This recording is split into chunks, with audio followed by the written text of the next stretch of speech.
my goodness. Hi everyone, hope you're doing well.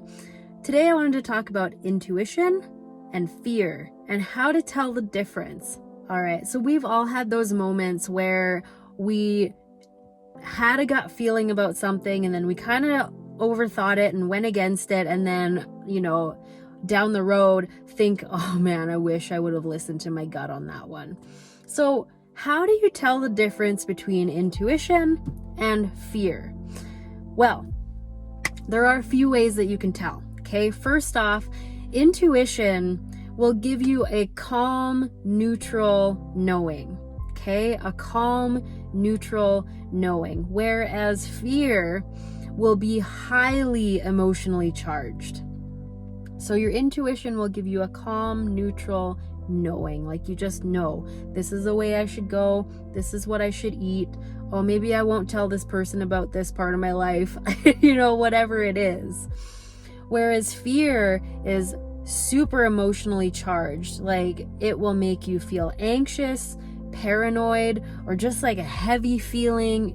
You might feel confused about, you just don't know what to do. You might feel flighty and want to just like run away, or even just be way in your head about things and just like, I don't know. So confused. And you might get brain fog too, if there's fear in you about a certain situation.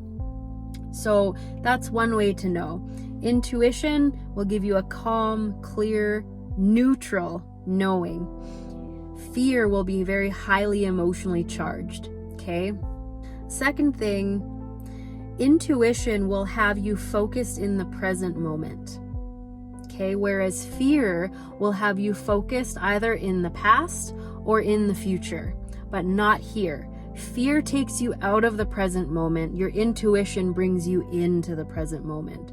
And you get that calm, neutral knowing because you're in the present moment, here, right now, focused on what's happening right here. You're not in the past, you're not in the future. You are right here, you are focused in the now, and you're able to make a calm decision. The third thing is, if you're in a fear place, your reactions will most likely be coming from a past wound of some sort, psychological, emotional, whatever. But fear will have you reacting from a place where that's from a past wound of some sort. So, the last time I trusted this person, this happened, or the last time I got in this situation, this happened, and I don't want that to happen again, blah, blah, blah, blah. Fear will keep us stuck in the past or worrying about the future, but fear will have us go back into past wounding and try to make us make decisions based off of past wounds, rather than your intuition, which is not attached to any kind of psychological wounding or past wounding. Your intuition, again, will be neutral on that. Your intuition does not take into account your past wounds. Your intuition is here, focused on the present moment, and is emotionally detached.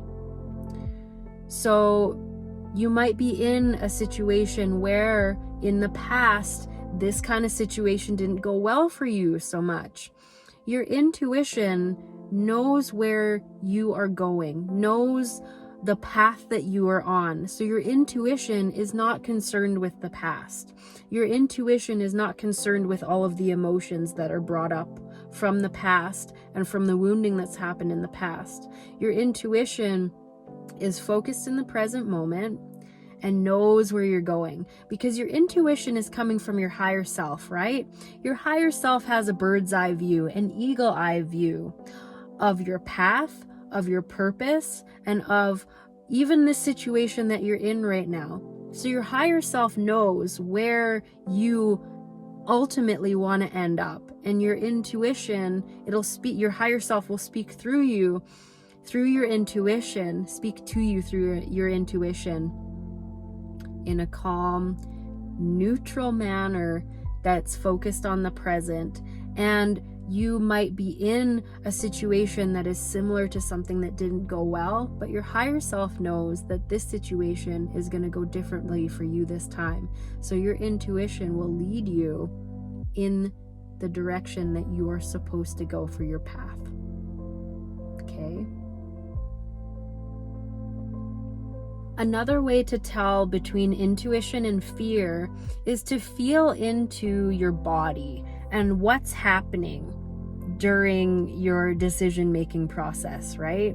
So if you're coming from a fear place, if the messaging you're hearing in your head about this is coming from fear, that'll feel constricted in the body. So check in with yourself. Do you have a knot in your throat? Do you have a pit in your stomach? Is your posture slouching? Are you like, because when we're slouching, it's like protective of our internal organs, of our heart, of everything that's vital to us, right? When we're not in fear, when our intuition is actually speaking to us, that'll feel expansive in the body. That'll feel safe in the body. It'll feel like you can see the difference that just happened in me. My shoulders went back. I'm sitting up straighter. Even my forehead probably smoothed out, because your intuition knows how to keep you safe and knows how to direct you in a way that you want to go anyway. So that's a good way to check in with yourself, is just to take a moment, even if you want to put your hand on your heart and just take a breath and see how it feels in your body. And you can even do like a bit of a muscle test that way. Like, okay, check in with yourself. You're deciding between two options, okay? How does option one feel to me? Say option one out loud and see how that feels in your body. Does it feel restrictive or does it feel expansive? Really give that some, give that some thought. Don't give it some thought, give it some feeling. Feel into that. Feel how that feels for you. Each option, go with the one that feels expansive, particularly in the heart space. Go with what feels expansive, because that is your intuition talking to you. So to wrap this up, the best way to tap into your intuition and make decisions based on your intuition and not fear is to take a moment to breathe and check in, because sometimes we can get so caught up in the frenzy of thoughts and thinking about a million different chess moves this way and that way. And it's good to think that way and to think about how your actions will impact your own life and the life of the people around you. But at the end of the day, come back in, check in with yourself, feel into your body, and slow it down. Slow down enough that you can hear the still small voice within you. Take a couple of minutes. Everyone has a couple of minutes to take some deep breaths, to check in, come back to what's real.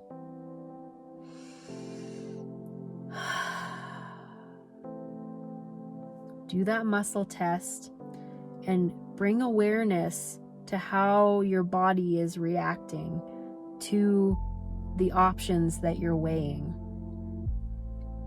And go back through this video and just see, is my reaction to this coming from intuition or fear?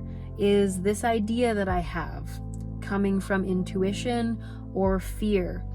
Is this thing that I'm considering going to add to my life or subtract? Add to my energy or subtract? Add to my vitality or subtract? And is the answer to that question coming from intuition or fear? You might be surprised what comes up when you really start tapping into your intuition, because sometimes our intuition will put us in a direction that can make the mind uncomfortable. And this is why we've got to distinguish between intuition and ego and fear, because they're both living in our minds simultaneously.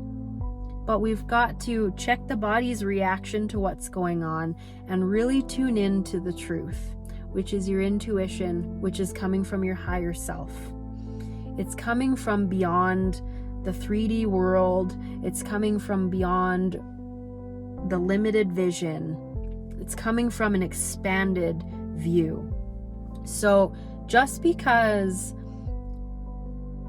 an option might put you outside of your comfort zone doesn't mean necessarily that it's coming from a fear place.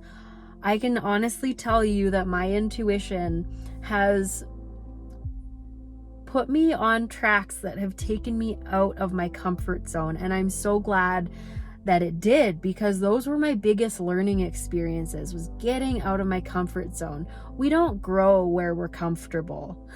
We don't grow in stagnant waters. There's not a whole lot of life in stagnant waters. We grow when we get out of our comfort zone. We grow when we push our limits and our edges. And we grow when we can see what we're made of.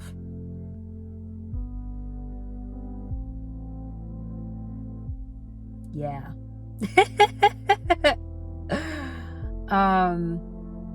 I think that's good. I think I'll leave it there. Let me know what you think in the comment section down below, okay? And if you have any questions, let me know. Like this video if you liked it, share it with someone you love, and subscribe down below for more videos like this. I love you guys so much. Sending you tons and tons of love from the top of the mountain in my car. I love you guys. Take care, and I'll talk to you soon.